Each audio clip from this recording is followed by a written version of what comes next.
talking about filters, we can go a little bit deeper into the filter tab. So here I just added a filter for country, but if I exit out all of that, we see at the beginning, it has two little tabs here for add filter and search type web. Search type web, you're never really going to use this. I would ignore it. Click add filter and you can see the options for filtering out this data and really digging deeper here. So we have query, we have page, and these really just mean filtering by the query. So the keyword that you're ranking and you're looking at, and this is filtering by the page.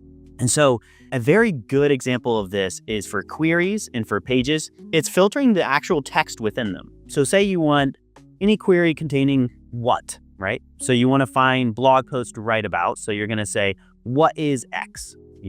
Things like that. And you can see this query containing what, or you could say query containing, I don't know, if you're selling, glass cups or something like that, you might want to say glass cup, and there might be big glass cup, small glass cup, all these kind of things. And so that's one filter.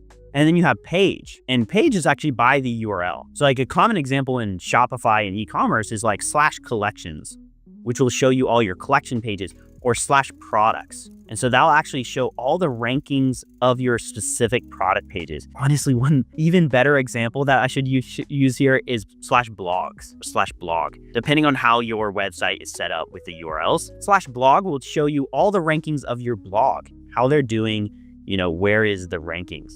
And so these are super useful to really break out where's their traffic coming from, especially if you have a lot of it. Is the blog accounting for 80% of traffic? It's a little bit risky, especially with AI coming into the scene. A lot of that traffic could be taken up if it's all informational blog content. And so that's where you want to start to really diagnose how much traffic is coming from collections, how many traffic is coming from product pages, landing pages, local pages, service pages versus blog. All of that's useful for getting an understanding of where the traffic is coming into your website. And so that's one way that these filters can be used effectively.